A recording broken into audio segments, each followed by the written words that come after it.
Bien, bonjour à toutes et bonjour à tous. Donc on ouvre cette première salve d'atelier. Vous avez dû faire des choix et vous avez fait un choix qui nous fait plaisir et qui nous honore. Donc pour cet atelier numéro 4 consacré au lancement par Charente Tourisme de du premier métavers de destination. On aura l'occasion d'avoir une démonstration pour que vous soyez un petit peu dans le concret. Et j'ai deux intervenants donc avec lesquels j'aurai l'occasion d'échanger sur ce sujet. Donc je les présenterai plus en détail en temps utile. En tout cas, je remercie déjà François-Xavier et Anaïs d'être présents et d'être là pour donc nous faire la démonstration et l'explication de cet ambitieux et très intéressant projet que j'ai pu découvrir en préparant cet atelier avec eux. Alors, les rencontres de l'e-tourisme, les ET20, vous savez, donc on a vu le doc tout à l'heure, donc il y a un petit clin d'œil dans le rétroviseur, il y a petite vision rétrospective, Back to the Future. Et donc, quand on parle de métavers il y a 20 ans, qu'est-ce qu'il y avait en métavers il y a 20 ans? Est-ce qu'il y a un nom, qu'il y a un mot, un univers virtuel qui vous vient en tête? Sinon, je vais vous rafraîchir la mémoire. Non? Je ne l'entends pas ou vous n'osez pas le dire. Est-ce que vous vous souvenez de Second Life? Alors, Second Life, lancé en 2003, une croissance et de gros investissements jusqu'à 2007. Ça a été un produit qui a été beaucoup discuté, qui a eu les honneurs des rencontres de l'e-tourisme institutionnel. Vous voyez, là je fais un petit clin d'œil à Ludovic, j'aurai l'occasion d'en rediscuter avec lui, parce que voilà, on en a parlé à l'époque, et Ludovic à cette époque-là travaillait lui chez Auvergne Tourisme, et Auvergne Tourisme avait développé avec d'autres destinations, une présence dans Second Life, qui était cet univers virtuel, qui a un peu fait plouf, hein, on va pas se voiler la face, qui a un peu fait plouf, parce que si vous l'aviez testé en son temps, vous vous rappelez peut-être que on était dans Second Life, on découvrait des environnements, on retrouvait recréés des guichets d'accueil de destination, des banques, des entreprises, etc. Et puis tout d'un coup, pendant qu'on était en train de l'utiliser, on se retrouvait confronté à ça, à des moments un peu figés, un peu gelés. La machine était un peu trop gourmande en ressources pour l'infrastructure dont on dispose à l'époque, et je pense que c'est ce qui explique en grande partie son échec. On est 20 ans plus tard, maintenant, ben voilà, il y a de la ressource hein, pour faire fonctionner tout ça. On nous l'avait très bien vendu, un Second Life, même les gros cabinets comme Gartner nous disaient, ah, d'ici 2011, 80% des internautes auront une seconde vie dans le virtuel. Il faut investir dans Second Life, il faut être présent. En 2012, Second Life, c'était plus que 60 000 utilisateurs dans le monde, dont, pour information, beaucoup de personnes avec différents types de handicaps qui trouvaient sur cette plateforme l'occasion d'échanger et de faire diverses expériences. Mais en tout cas, le grand public avait un peu déserté progressivement totalement cette plateforme. Alors on fait le lien avec aujourd'hui. Aujourd'hui, on retrouve quand même un certain intérêt pour les univers virtuels. Et vous le savez peut-être, mais le gouvernement français a débloqué 14 milliards d'euros pour la création d'univers immersifs et d'expériences immersives dans le tourisme et la culture. Voilà, le cadre est posé et donc on va tout de suite entrer dans le vif du sujet avec nos orateurs. Et je vous propose donc d'accueillir et d'applaudir Anaïs Verlet, donc, qui est directrice digitale de Charente Tourisme, pour laquelle j'ai déjà une première question à qui je vais céder la parole. Alors, Anaïs, quelle est la genèse de ce projet et pourquoi Charente Tourisme s'est lancé dans cette aventure qui pourrait paraître pour certains un peu folle? Un peu folle, oui. Déjà, bonjour à tous et à toutes. Alors, nous, on a fait un constat, c'est qu'aujourd'hui, la génération Z représente 30% de la population mondiale. C'est une génération qui dépense le plus en matière de voyage. On est présent sur les réseaux sociaux Facebook, Instagram. Donc Facebook, clairement, on va le mettre de côté. On aurait très bien pu se dire, OK, bon, bah, on va ouvrir un compte TikTok, faire comme tout le monde et créer du contenu. Sauf qu'on avait envie d'aller un petit peu plus loin dans l'innovation. Et donc, en rencontrant François-Xavier, qui nous parle métavers, on s'est dit, bah, pourquoi pas innover, s'accompagner aussi de partenaires, donc comme l'école de tourisme d'Excelia, avec qui on a travaillé, et du CRT Nouvelle-Aquitaine, donc le comité régional de tourisme de Nouvelle-Aquitaine. Et on s'est dit, OK, on va lancer un espace, on va essayer de pas être à côté de la plaque, donc on va travailler avec la génération Z. Donc on a organisé des journées de travail avec un panel d'étudiants et on leur a posé la question, à savoir quels sont vos centres d'intérêt et qu'est-ce que vous aimeriez voir, vous, si on créait des métavers demain. Donc on s'est tous posés autour de la table, plusieurs thématiques sont ressorties, comme le patrimoine, la gastronomie, on a aussi les festivals, les mobilités douces, puisque la Gen Z, comme tout le monde le sait, sont quand même très investis dans l'écologie. Et suite à ça, on leur a dit très bien, donc on est accompagné de 2 offices de tourisme qui sont Châtelaillon-Plage et Angoulême, et on leur a demandé de modéliser les espaces pour savoir un petit peu ce qu'ils avaient en tête quand on leur parlait Charente-Maritime et Charente, Angoulême et Châtelaillon. Donc suite à ça, ils nous ont exposé leur vision. On a travaillé avec Whitland pour modéliser les espaces et avec certains services de l'équipe et nos partenaires, on est parti chercher du contenu qui correspondait aux thématiques pour les intégrer au sein de ces espaces. Il y a eu aussi pas mal de discussions avec le pôle Magélis, qui est une référence nationale en termes de création graphique. J'imagine que certains d'entre vous doivent connaître, qui est à Angoulême. Et on a rassemblé autour d'une table des élus, des acteurs culturels, comme le festival Musique Métis, et on leur a demandé s'il était possible de faire gagner des lots un petit peu exclusifs au sein de ces espaces pour pouvoir ramener davantage d'internautes, parce que comme tout le monde le sait, ce qui marche le plus, c'est faire gagner des lots exclusifs, que ce soit sur les réseaux sociaux, sur Internet, sur des sites ou sur un métavers. Finalement, c'est pas le média qui prime, mais c'est ce qu'on va y mettre et c'est ce qu'on va proposer derrière. Donc, on a fait un premier essai avec Musique Métis qui a proposé des places de festival et ça a cartonné puisqu'il y a eu une quête derrière et on est à 9 minutes, je crois, de présence au sein du métavers d'Angoulême. Donc, on est plutôt très content du résultat. Quand on dit 9 minutes, c'est le temps moyen de rétention, de passage sur le... Exactement. La quête était déjà un peu longue, donc il fallait être motivé effectivement pour gagner le lot. Et l'idée, c'est demain de faire gagner aussi des exclusivités, que ce soit avoir accès aux archives du musée de la BD, enfin des expériences dans la vie réelle qu'on peut gagner en expérience immersive et qui sont inaccessibles en temps réel. Donc c'est toute la stratégie qui est à penser derrière et finalement c'est pas tant le média qui prime, que ce soit un TikTok, un Instagram ou ce qu'on veut, c'est comment on va penser la stratégie pour faire venir des internautes et la génération Z surtout au sein de ces espaces-là. Donc voilà la genèse du projet. En termes d'objectifs, qu'est-ce que vous visez clairement comme... Alors nous, l'objectif... Comme target aussi en termes de public cible également, probablement, oui. Ouais, donc public cible, on l'a dit, génération Z évidemment, donc 18-25. L'objectif, c'était vraiment d'expérimenter et de se dire, OK, on y va, on lance, on voit ce qui se passe, on cofinance avec le CRT et avec Excelia.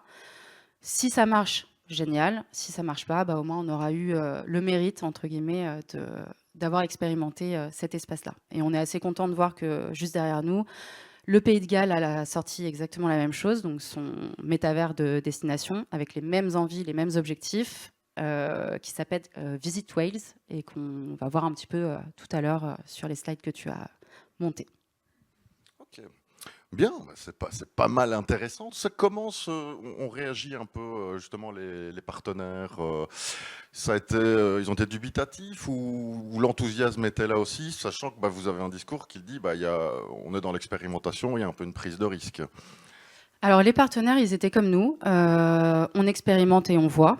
Donc pour ça, merci à eux pour leur confiance. La démarche de travailler conjointement avec des étudiants de la génération Z forcément rassure aussi, parce qu'on se dit qu'on ne va pas être à côté de la plaque et qu'on va travailler des sujets qui vont les intéresser directement. Donc, oui, forcément, quand on parle métavers, tout le monde écarquille les yeux. Mais qu'est-ce que c'est? Où est-ce qu'on est? Et quand on parlait tout à l'heure de vie virtuelle, aujourd'hui, on a tous une vie virtuelle. On a notre smartphone dans la main tous les jours.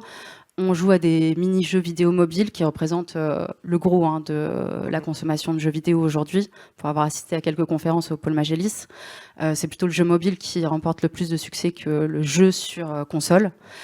Et on est tous sur les réseaux sociaux tous les jours. Donc on a déjà une vie virtuelle, entre guillemets, en parallèle de notre vie réelle, mais ça ne nous empêche pas de se parler, de se voir, de se rencontrer et de vivre notre vie en parallèle de notre vie digitale. Moi, ce qui m'intéressait, c'est que j'ai vu tellement de projets ces 20 dernières années qui s'adressaient effectivement à d'autres générations, et à l'occurrence à des jeunes générations, sans qu'elles soient consultées. Alors, tu nous l'as dit, il y a eu une mobilisation des étudiants. Moi, ça m'intéresse un peu, je pense que tout le monde est un peu curieux par rapport à ça, c'est à quel point ils ont été mobilisés, comment vous les avez mobilisés, et comment les autorités académiques ont souscrit aussi au projet et se sont dit on va faire bosser nos étudiants là-dessus. Alors moi, quand on m'a présenté le projet, c'était un prérequis. C'était soit on travaille avec la génération Z, soit on ne le fait pas. On ne peut pas se permettre de développer des outils sans les consulter. C'est le cas des autres projets que je fais aussi en parallèle. On est obligé d'intégrer le public cible si on veut être raccord avec l'objectif. Donc Excelia étant partenaire, ils ont mobilisé un panel d'étudiants. On a passé 2 jours, une première journée à modéliser les espaces, à définir les thématiques, et une deuxième journée pour parler stratégie de communication, qui n'est pas encore sortie, puisque pour le moment, on n'a pas encore mobilisé le budget communication sur la stratégie de com, mais ça va venir début 2025. Et donc, on n'a pas eu de difficulté parce qu'on a eu la chance d'avoir Excelia à nos côtés, qui a mobilisé des étudiants pour nous. Donc, ça a été plutôt facile dans ce sens-là. Comment on trouve des partenaires pour développer ce genre de projet? Et là, des partenaires privés, en l'occurrence. En partenaire privé, nous, on n'a que des partenaires... Et je pense à celui qui est assis à côté. Ah, d'accord, très bien. On a introduit Whitland. C'était avant que j'arrive chez Charente Tourisme. Donc, je vais laisser Gallic Guyot, donc notre directeur exécutif, a rencontré François-Xavier Whitland en 2021, j'imagine, puisque je suis arrivée chez Charente Tourisme en 2022. Donc ça, c'est plutôt une question qu'il faudra poser à François-Xavier Denis. D'accord. Ok. On le questionnera à ce sujet-là. En termes d'investissement financier. Ouais, il n'y a pas de sujet puisqu'on a fait une conférence de presse au mois d'avril et donc nous on est totalement transparent en tant qu'institution sur les investissements.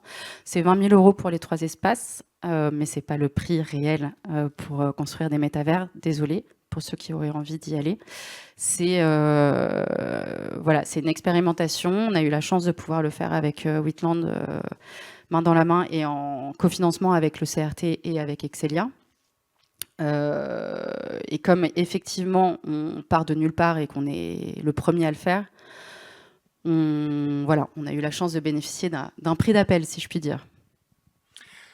Alors il y a toujours ce petit cliché, et je dis bien que c'est un cliché, tout ce qui est gaming, on a eu la conférence meuf là tout à l'heure, c'est un truc de mec ça. Pitié. On est obligé de... Il n'y avait pas une fresque du sexisme hier? Il me bien, semble. Oui. Pardon. Ouais, tu sais, quand on a préparé, on a échangé, il y a 53%. Ouais, voilà. Il faut savoir qu'aujourd'hui, le jeu mobile, c'est en grande partie des femmes et d'une 50aine d'années. Donc ça, c'est un cliché absolument total sur le public qui pratique le jeu vidéo. Ouais. Alors, on peut peut-être passer à cette slide qui m'intéresse également. Quels sont les résultats aujourd'hui? Alors, les résultats, ils sont sur ta slide PowerPoint. Donc, on a fait une conférence de presse en avril à Angoulême. Et suite à ça, on a eu donc 30 articles qui mixent la presse écrite, la presse web, radio et télé. Donc là, vous avez un petit panel de ce qu'on a eu comme presse. On a le Parisien, Stratégie. Je vois pas bien d'ici, mais on a Sud-Ouest aussi. Je ne sais pas si on l'a mis. Et on est assez contents. Nous, de toute façon, on est très transparents. On n'a pas d'objectif. On n'a aucune pression par rapport à ça. Donc, en ça, on est assez libre et c'est super chouette. Comme toute expérimentation, en fait, il n'y a pas d'antécédent. Donc, c'est très difficile de dire, nous, demain, on veut 10 000 participants, on veut un retour sur investissement. L'investissement étant déjà très faible, cofinancé, on est sur une innovation totale, expérimentation, et on a été très transparent avec les journalistes. Et en ça, on est assez content et surpris aussi des retours positifs. Ok, bon, donc c'est un succès quand même, on peut le dire. Alors, En termes de succès retombées pour bénéfiques l'investissement par et rapport à l'investissement, oui. par rapport effectivement au fait que ce soit une première et qu'il y avait beaucoup d'idées conçues et de négativité autour du projet métavers dû à Meta, parce que tout le monde s'est dit gros flop, aujourd'hui c'est l'IA qui prend toutes les parts de marché et sur lequel il faut travailler. Ça ne nous empêche pas de bosser l'IA.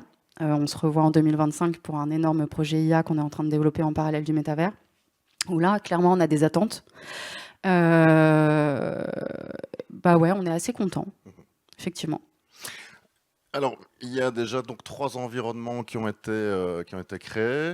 Est-ce qu'il n'y a pas d'autres parties du territoire qui ont hâte d'être aussi visibles dans cet univers? Alors, on l'a proposé comme tous les projets aux 17 offices de tourisme de Charente-Maritime et Charente. Donc, à chaque projet, on demande qui sont les offices qui veulent être partenaires test de chaque expérimentation ou de chaque projet. Et en l'occurrence, donc, on a Angoulême et Châtellerault qui se sont positionnés. Mais l'idée demain, c'est de se dire, si d'autres offices de tourisme veulent effectivement créer leur espace pour communiquer, pour effectivement développer leur espace à eux, avec plaisir, on en parle quand ils veulent. Alors, c'est pas une question qu'on a abordée dans les préparations, et c'est pas une question piège, mais est-ce qu'il y a déjà dans la fréquentation des 3 environnements, un des environnements qui fonctionne un peu plus que les autres? Oui, bien sûr. Est-ce qu'il y a l'effet vu à la télé, par exemple, du Fort Boyard? Ou pas du tout, au contraire, c'est la renommée d'Angoulême, par exemple. C'est pas dû à ça pour le moment, c'est dû à l'animation de l'espace. Et c'est une bonne question parce que un métavers aujourd'hui, ça fonctionne comme un réseau social ou un site internet. S'il n'y a pas de contenu, s'il n'y a pas d'animation, si on change pas régulièrement les quêtes, si on va pas à la rencontre des acteurs culturels ou des partenaires pour dire travaillons ensemble, mettons ensemble des projets, des partenariats pour animer ces espaces, les espaces meurent. Un compte Instagram où il se passe rien, il y a 0 post, 0 animation, c'est pas un secret de vous dire qu'il va rien se passer.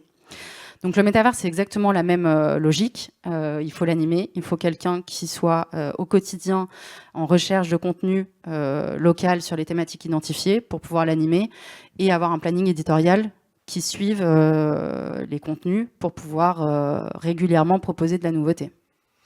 Et justement, Et donc, pour répondre, c'est Angoulême qui remporte le plus de succès aujourd'hui. Parce que Angoulême a mobilisé une personne quasiment à temps complet sur une alternante.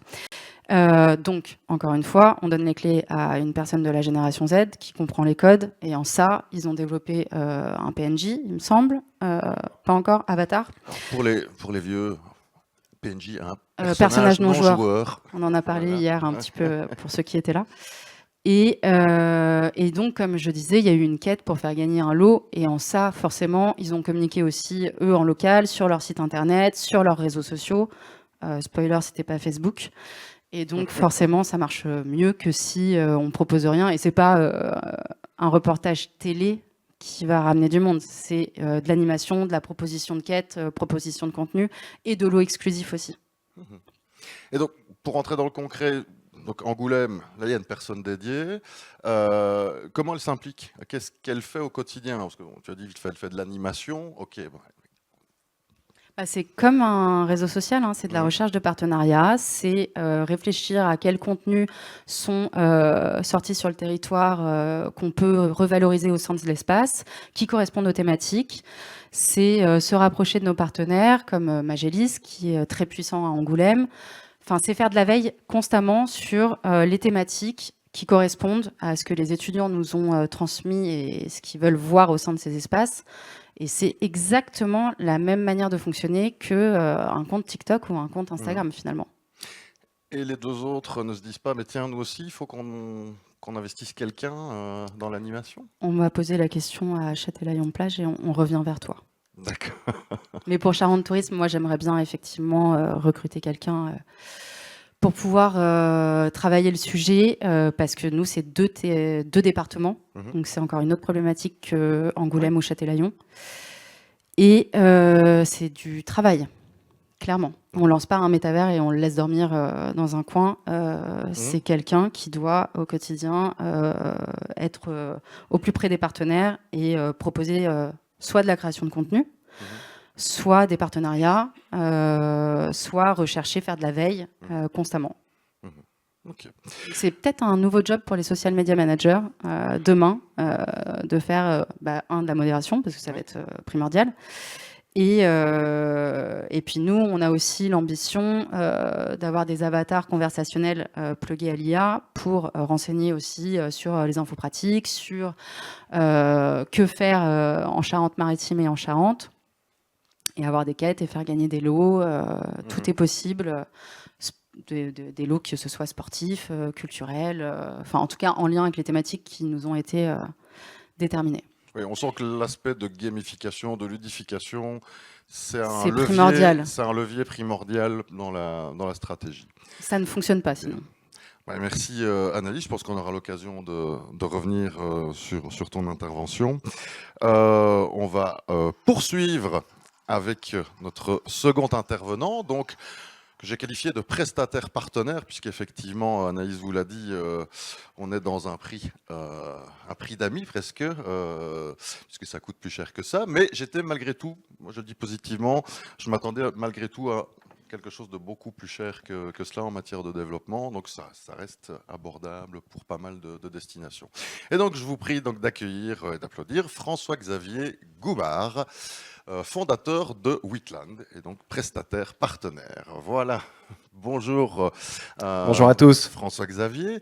Alors j'ai des petites questions pour toi aussi. Écoute, voici la zapette parce que tu as en plus la possibilité de nous faire quelques petites démonstrations sous forme de capsules vidéo. Alors en tant que prestataire, pour commencer, pour toi, quel était le principal challenge finalement et comment est venue un peu la demande de Gallic, puisque Anaïs disait, voilà, c'est François-Xavier qui abordera cette réponse-là avec nous. Merci de cette question. En fait, moi j'ai rencontré Gallic aux ETPO. Donc on fait des belles rencontres aux ETPO, ça c'est cool. Moi je suis depuis une douzaine d'années dans les expériences immersives dédiées au tourisme, avec une première boîte que j'ai cofondée qui s'appelait Skyboy, qui s'appelle maintenant The Overlap Factory. Et j'avais très envie de creuser le sujet de l'engagement de la jeune génération, parce que je fais beaucoup de veille, et je comprenais il y a déjà 4-5 ans que la Gen Z avait, la génération Z, pardonnez-moi, hein, j'utilise beaucoup d'anglicisme, vous me pardonnerez, ça fait partie du personnage, avait une rupture culturelle énorme sur leurs pratiques digitales, et pourtant ça devenait aussi sociologique, et ça devenait un marché potentiel gigantesque pour les acteurs du tourisme.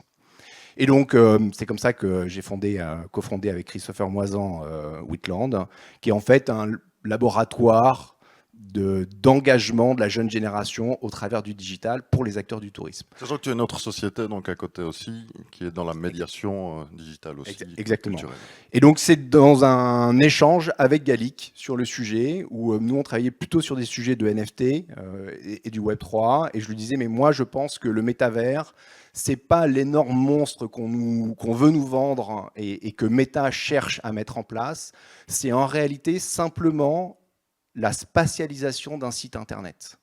Vous avez tous un site internet, on a tous un site internet, et cette jeune génération qui, elle, a gamé depuis qu'elle est toute petite, plus de 80% de cette génération game au quotidien, a des habitudes digitales qu'on ne retrouve pas chez les acteurs culturels. Or, c'est ça qui les intéresse. Et donc, ma question était de dire comment est-ce qu'on vient à joindre. Principal défi, trouver des gens assez fous pour nous faire confiance et vouloir s'engager dans cette expérimentation que je suis très heureux et très fier de pouvoir présenter aujourd'hui. Écoute, je vais te laisser poursuivre, je vais te laisser la parole, puisque je pense que tout le monde est curieux maintenant de voir plus concrètement à quoi ça ressemble. Je vais montrer peut-être 2-3 petites choses qu'il faut que tout le monde ait en tête. Évidemment, quand on parle de monde virtuel, on imagine tous enfermés dans des casques virtuels, chacun dans sa maison, etc. Ça ne se passe pas comme ça. Nous, les mondes que l'on crée sont accessibles par tous les devices qu'on peut imaginer. Et le premier, celui qui est utilisé avant tout par la jeune génération, qui est le smartphone. Donc tout ce que vous allez voir là, vous allez pouvoir le vivre sur un smartphone, vous allez pouvoir le vivre sur un écran d'ordinateur. Pas besoin du gros casque qui fait mal à la tête et qui rend malade certaines personnes, jusqu'à 30%. Mais si tu préfères le vivre de manière très immersive dans ton casque de réalité virtuelle, tu peux le faire. Aussi, ouais. Si tu as le budget, voilà, enfin bref, ça, on ne va pas rentrer dans les débats, effectivement ça peut coûter très cher, En tout mais cas, pas, c'est mais multiplateforme, pas mais tant c'est que ça. ça qui est Donc, intéressant. aujourd'hui, on peut y accéder comme on veut. Ça, c'est très important. La deuxième chose, c'est que c'est du web. Donc, on n'a pas besoin de télécharger des applications complexes, etc. Ça peut parfois, enfin, on peut le faire si on veut avoir plus de fluidité, mais en vrai, c'est accessible partout. Ça veut dire qu'effectivement, dans la stratégie d'acquisition de public sur ces espaces, on peut mettre en place des stratégies que vous connaissez tous parfaitement.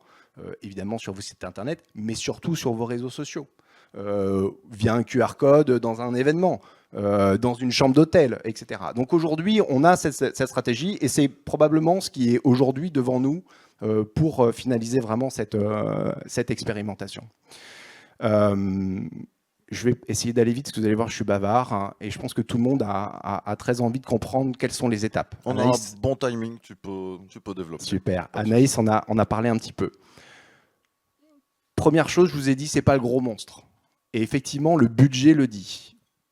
Pour vous montrer l'étape finale que je vais vous présenter aujourd'hui, donc après les 3 étapes, c'est effectivement pour une destination, un budget qui est de l'ordre de 20 000 euros. Voilà, pour que vous ayez en tête, qui est à peu près le prix d'un site internet en vrai. Ça, c'est un premier élément qui est très important à avoir en tête. C'est 3, 4, 5 mois à mettre en place.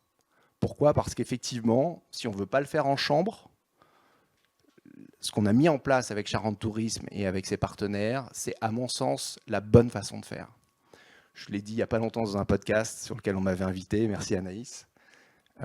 Filer les clés du camion à une génération qui ne comprend pas la génération Z pour essayer de leur parler, c'est voué à l'échec absolu.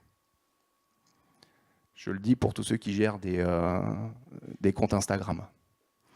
C'est hyper important. Alors évidemment, c'est des challenges, et notamment politiques.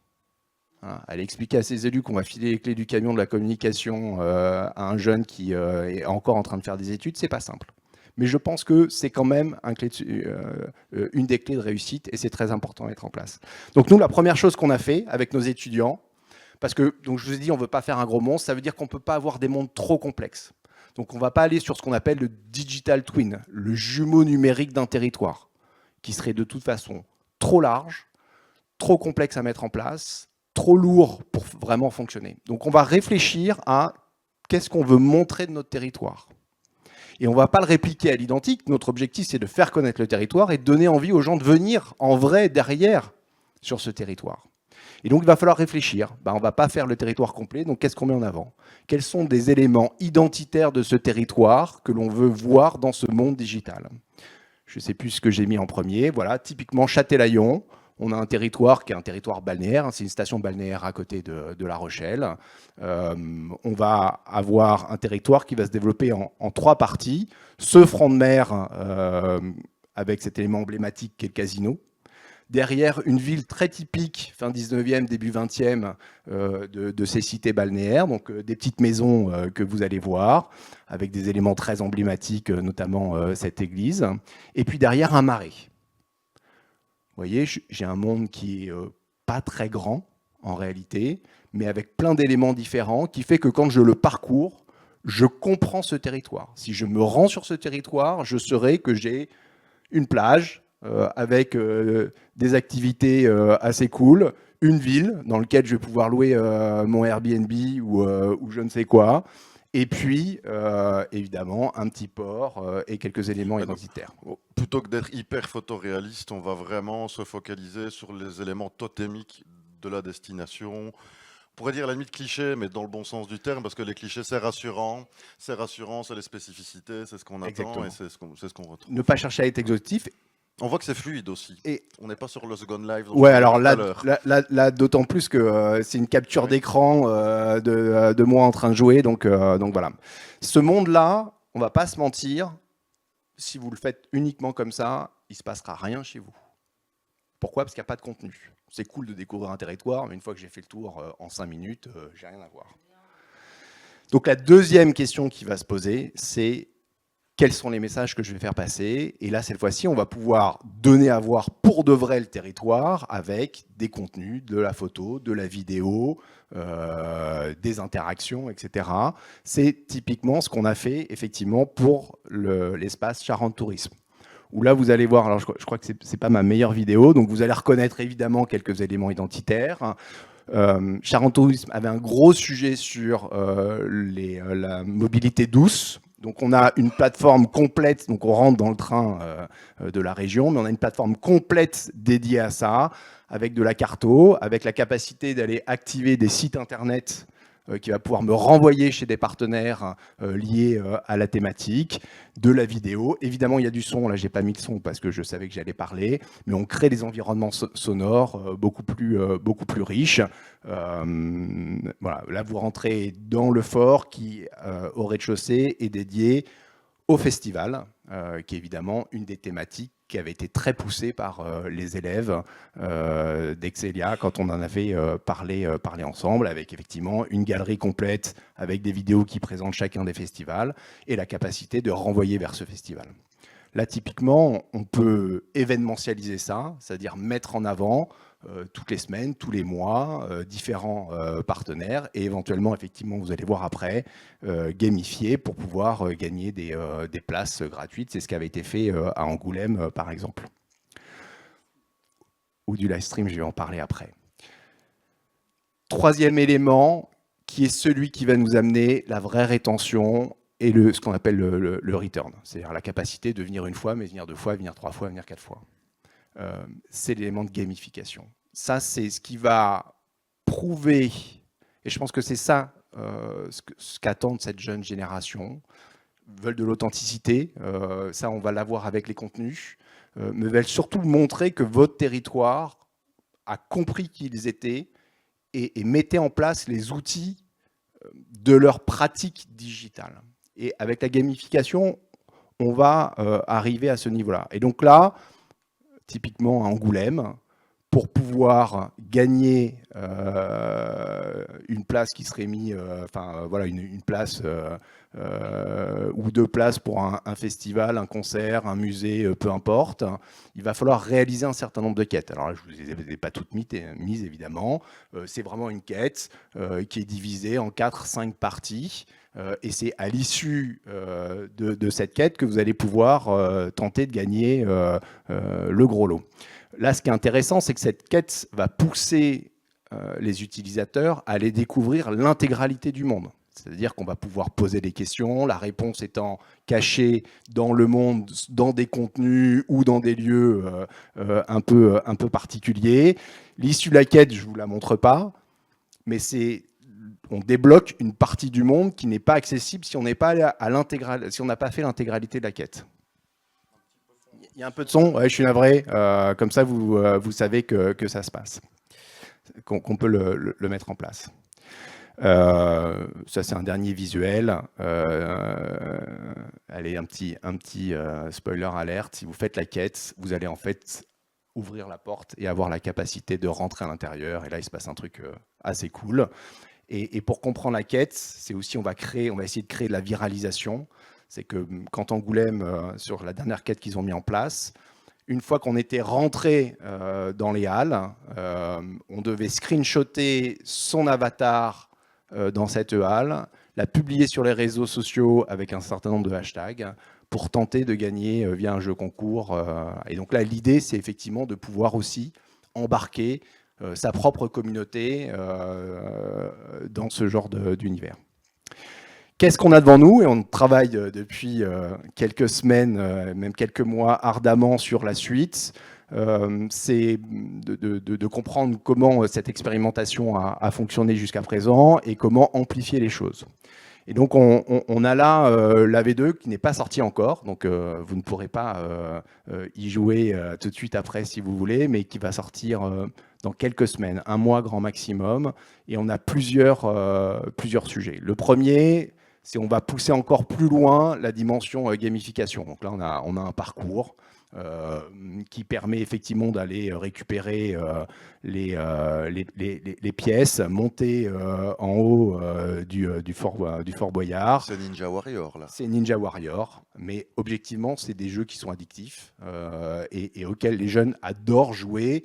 C'est pas pour jouer comme Call of Duty pendant des heures et des heures, c'est juste tout d'un coup aller découvrir un certain nombre de choses.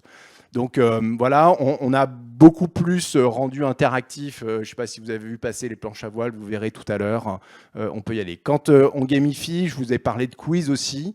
Évidemment, ces quiz, ils peuvent être un peu gratuits, comme ce que je vous ai montré juste avant avec Ninja Warrior. Il peut être au contraire très calé sur un message que l'on veut faire passer.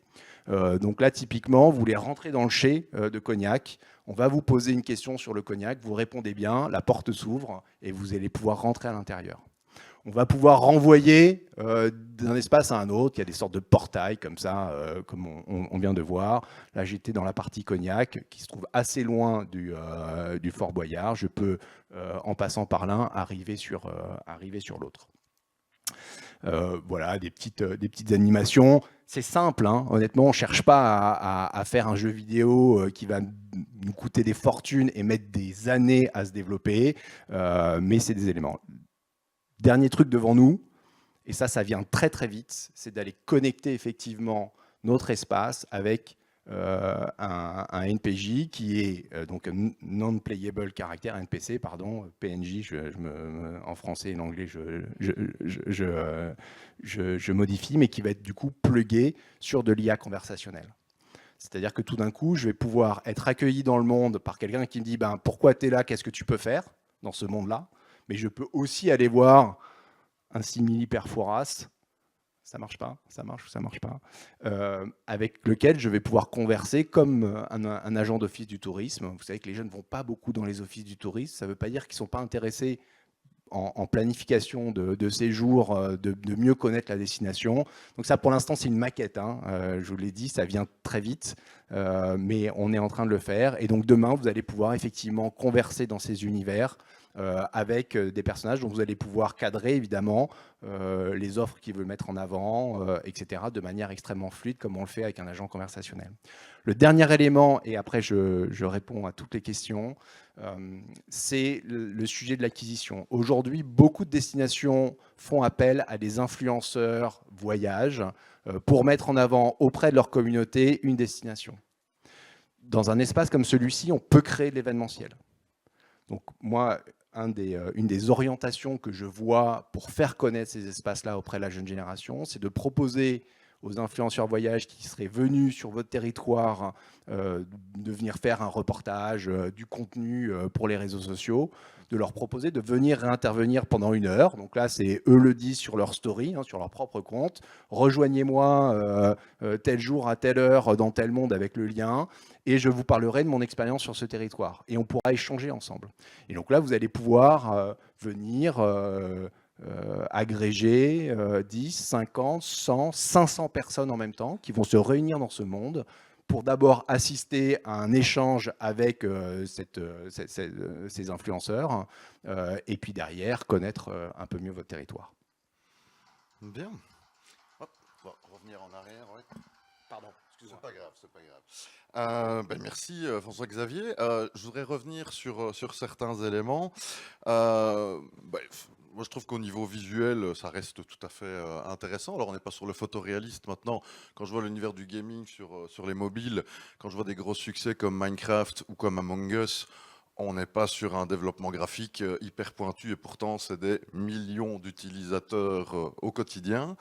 Donc ça montre bien que voilà, l'attente elle n'est pas forcément là, mais sur l'expérience vécue effectivement et puis les petites quêtes qui sont intéressantes. Tu viens de l'aborder, donc effectivement moi c'était le côté aussi échange. Donc les avatars conversationnels, on voit grosse évolution.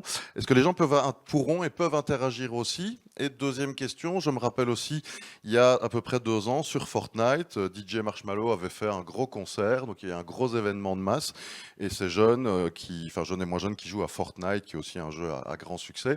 Et moi, je me rappelle, mon fils à ce moment-là avait 14 ans, oui, et il m'avait dit, papa, je vais aller à un concert. Je dis, tu vas te calmer déjà, mais puis il m'a expliqué que c'était sur Fortnite, donc il a vu le concert dans sa chambre, il était hyper content. Est-ce que ce genre aussi d'initiative est prévu Donc en termes d'interaction, vous êtes à 2 ou à 3 dans cet univers, vous allez pouvoir vous parler. C'est comme dans la vraie vie en réalité. Hein. Je croise quelqu'un, je peux décider de l'interpeller, de discuter avec lui, ou je peux passer à côté et ne pas parler avec lui. Donc ça, c'est entre utilisateurs, on peut effectivement communiquer. On va pouvoir évidemment interagir avec les personnages non joueurs. Et puis après, on peut avoir effectivement de l'événementiel, ce que je disais avec ces influenceurs. Alors, je ne vais pas le vendre à la mode Fortnite, où effectivement, quand on prépare un gros concert, ça c'était des gros coups comme celui de Marshmallow, et il y en a eu d'autres après, évidemment, eux vont se mettre très en scène. Là, en réalité, on va pouvoir le faire plutôt par le biais d'un live stream, ce qui ne veut pas dire que chacune de ces personnalités ne pourront pas avoir leur avatar dans le même univers, et du coup interagir comme ils le souhaitent via leur avatar, mais sinon on va le faire plutôt comme un live stream, comme on ferait sur d'autres réseaux sociaux. Ok. Peut-être revenir un instant à Anaïs. Qu'est-ce que tu as retenu finalement de cette expérience quelles sont tes envies peut-être de petits changements, d'évolution si c'était à refaire, est-ce qu'il y aurait des changements ou qu'est-ce qui t'a surpris? Qu'est-ce que tu retiens en fait de cette Alors expérience? déjà, je tiens à dire que tes références sont quand même très ambitieuses. Enfin, on ne va pas se comparer à du Minecraft ou compagnie. On n'a pas des millions de dollars à dépenser. Donc, on va juste redescendre on parlait un tout de petit peu. gamification et de non-photoréalisme. Ouais, bien sûr. Mais on n'est pas créateur de jeux vidéo. On est une agence départementale du tourisme. Donc, on fait des projets d'expérimentation à notre mesure. Et on espère que demain, on pourra donner d'autres exemples qui seront comparables avec le nôtre. Avec des budgets tels que le nôtre, mais aujourd'hui on est un peu solo dans cette expérimentation, à part le Pays de Galles, mais on ne peut pas se comparer non plus à un pays vu qu'on est juste un département pour le moment, 2 départements. Et si c'était à refaire, comme je te disais, moi je refais exactement la même chose. Je travaille conjointement avec des jeunes de la génération Z.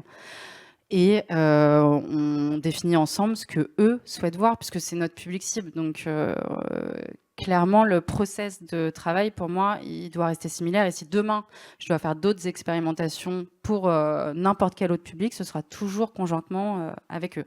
Et avec des partenaires qui nous donnent l'opportunité de le faire aussi. Ok, parfait, merci. On va effectivement passer à la phase de questions-réponses du public. Pour arriver jusqu'à la fin, la parole est à vous. J'ai déjà une première main qui se lève. Premier arrivé, premier servi. Je vais juste à chaque fois vous demander d'attendre vers le micro pour poser votre question, pour bien qu'on vous entende. Voilà, monsieur, je vous en prie. Merci. Bonjour, Enzo, développeur pour l'Office de tourisme de l'Île-sur-la-Sorgue. Moi, j'ai une question pour FX. Est-ce qu'il y a déjà de la persistance qui est intégrée? C'est-à-dire, est-ce que je peux demain retrouver les quêtes que j'aurais déjà fait la veille dans les espaces? Réponse non, pas à date. L'utilité, elle serait dans le développement d'un game assez développé. Or, je ne suis pas sûr qu'on aille là. Ça demande après des gros développements et donc des coûts qui seraient, à mon sens, pas aujourd'hui accessibles pour notre marché cible, qui sont les offices du tourisme comme le tien. C'était une première question. Madame. Merci. Donc, Eliane Bolobé, responsable digital donc, au sein de l'agence d'attractivité de la Drôme. Petite question sur du coup les résultats en termes de trafic sur ces nouveaux dispositifs. Alors, comme on le disait, il y a un peu V1, V2, V3. V1, c'est Châtelaillon, qui n'a pas forcément investi beaucoup de moyens pour le moment pour rajouter du contenu au sein de son espace. Donc, on est, je ne sais plus, 200 visites, quelque chose comme ça. Le deuxième, c'est Charente Tourisme. Nous, on est en cours de création de la quête et de la V2, donc on est à 350, je crois, sachant qu'on a fait 0 communication à part une conférence de presse au mois d'avril 2024. Et le troisième, c'est Angoulême, qui lui est à 850 visites, mais parce qu'ils ont gamifié et qu'ils ont lancé un jeu concours avec le festival Musique Métis. Donc CQFD, c'est complètement lié à la création de contenu, à l'animation et à la création de quêtes et ce qu'on va y mettre au sein de cet espace. Il faut le voir comme un médium, comme n'importe quelle plateforme. Ce qui était intéressant dans l'échange qu'on a eu en préparation de cet atelier, vous disiez l'objectif c'est plutôt le temps de rétention, c'est la durée de l'expérience que les gens font, beaucoup plus que le nombre de personnes qui vont la fréquenter. On est un peu sur la même logique qu'un média comme TikTok, hein, c'est le watch time qui est privilégié. Est-ce que les gens vont au bout de l'expérience ou du visionnage plutôt que d'en avoir des centaines de milliers? Pour être franc sur le sujet, et Anaïs l'avait dit tout à l'heure, on n'a pas encore développé une stratégie de communication pour aller faire de l'acquisition d'utilisateurs. Donc il y a eu des expérimentations, on n'y est pas allé. À l'inverse d'un réseau social très établi, Instagram, TikTok, où vous avez déjà une audience présente. Et donc l'idée, ça va être comment est-ce que je vais attirer l'attention de cette audience qui existe déjà. Nous, il va falloir effectivement aller chercher, voilà. Il y a plusieurs stratégies. Pour moi, celle des influenceurs est celle la plus évidente. Un, vous les faites déjà travailler. Deux, ils ont leur propre communauté qui est précisément ces jeunes-là, en fait, ceux qu'on cherche à attirer. Et donc, leur proposer de venir passer 1 heure dans votre métavers et de le publier en amont sur leurs réseaux sociaux, à mon sens, peut être très efficace. Moi, j'ai une autre idée aussi, c'est ce que j'essaye de développer pas mal, c'est travailler avec les acteurs culturels et au sein d'une expo qui va être en thématique avec les thématiques identifiées par la génération Z, c'est de leur dire à la fin du parcours, petit QR code, on fait gagner un lot exclusif, une expérience que vous trouverez jamais ailleurs, et les choper in situ sur des sites culturels pour les ramener sur notre espace. Mais bon, après, c'est une idée comme ça, il peut y en avoir 1000, et les étudiants nous ont donné beaucoup de pistes. Donc à nous, après, de les mettre en place et débloquer les budgets pour mettre en place une stratégie de com. Mais à nouveau, une expérimentation, on ne va pas mettre tout le budget Charente et Charente-Maritime dessus. Donc on fait avec nos moyens. Et on est plutôt content parce qu'il n'y a pas eu beaucoup de moyens financiers qui ont été déployés pour le moment et ni de temps RH énormément parce qu'on a beaucoup d'autres sujets à traiter. Et honnêtement, pour le temps passé, le budget et les résultats, on est plutôt content parce qu'on ne s'attendait à rien. Donc on est assez satisfait pour le moment. On ne peut avoir que de bonnes surprises dans ces cas-là. Exactement. Oui, voilà. C'est très bien. Autre question, oui. Pardon, si je peux me permettre juste, le sujet de la rétention est énorme. Honnêtement, vous connaissez tous le temps que passent en moyenne vos publics sur vos sites internet respectifs. Nous, sur une V1 de gamification sur Angoulême, on est à 9 minutes de temps passé dans l'espace. Ceux qui réalisent la quête vont être confrontés à toutes les thématiques que l'on veut mettre en avant sur le territoire, d'une manière ou d'une autre. Objectivement, ça a une valeur énorme. Une autre question? Oui, bonjour, Jean-Nicolas de Hop and World. J'ai vu que pour démarrer l'expérimentation, c'était dans une petite fenêtre. Est-ce que de l'intégrer dans le site web, c'est possible ou c'est déjà le cas parce que ça pourrait amener plus de visiteurs? Je crois que c'est une question pour moi. Oui, c'est déjà encapsulé sur le site alors grand public Infiniment Charente et Visit Wales. C'est exactement la même chose. Ils l'ont mis intégré directement sur leur site de destination. Donc, ouais. C'est possible. On n'est pas obligé d'aller sur Spatial, taper le nom du métavers pour le trouver. On peut l'encapsuler directement sur le site. Les questions s'enchaînent. Elles ne se ressemblent pas. C'est parfait, monsieur. Merci, bonjour. Jérémy Bréban, responsable de l'Ardenne Tourisme Lab. Une question sur l'alimentation en contenu dans les zones. Est-ce que vous avez intégré les habitants dans justement alimenter en infos, en données, anecdotes sur les lieux Oui, c'est exactement l'objectif de la V2, puisque nous, notre nouvelle stratégie Charente Tourisme, c'est cibler autant les touristes que les habitants. Et d'ailleurs, les étudiants d'Excelia habitent à La Rochelle, hein, donc ils ne sont pas touristes, ils sont habitants. Et c'est eux qui ont défini les thématiques qu'ils souhaitaient voir. Et quand j'ai passé 2 heures autour d'une table à Angoulême avec des élus et des acteurs culturels, on s'est dit que ce serait pas mal aussi de donner de l'info qui servent aux 18-25. Donc 18-25, c'est assez large, hein, on peut être autant étudiant que jeune actif, mais parler de l'accès au logement, parler des aides sociales demain, parce que les jeunes ont des problématiques hein, qui sont assez diverses, parler des transports, des mobilités douces, leur donner les bons tips au quotidien en tant qu'habitants mais qui peuvent... En fait, on se rend compte que la frontière est assez mince entre les deux. On peut avoir besoin des mêmes infos parfois en tant que touriste ou habitant, parce qu'on se déplace, parce qu'on consomme le territoire. Et donc, l'idée, c'est de recenser toute information pratique dont on peut avoir besoin au quotidien. Donc, complètement aligné avec ça, besoin de communiquer avec les habitants et avoir du contenu pertinent pour eux. Ouais. François-Xavier, tu veux rajouter quelque chose?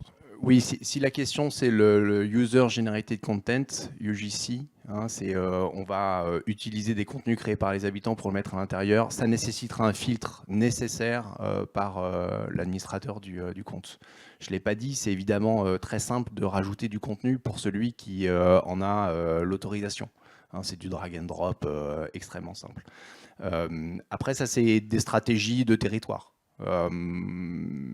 Plus vous allez élargir votre cible, moins vous allez bien parler à cette cible-là. Mais voilà, ça c'est des strates dont je laisse mes clients mettre en place.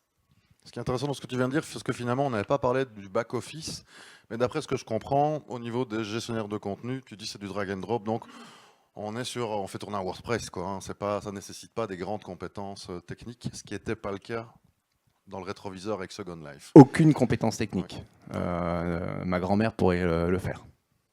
Ou ton grand-père. Ou mon grand-père, merci, tu as raison. Mes grands-parents pourraient le faire. Ok, autre question. Monsieur, je vous passe la parole. Justement, pour parler du back-office, du coup, en termes de développement, c'est sur Unity ou ce genre de logiciel?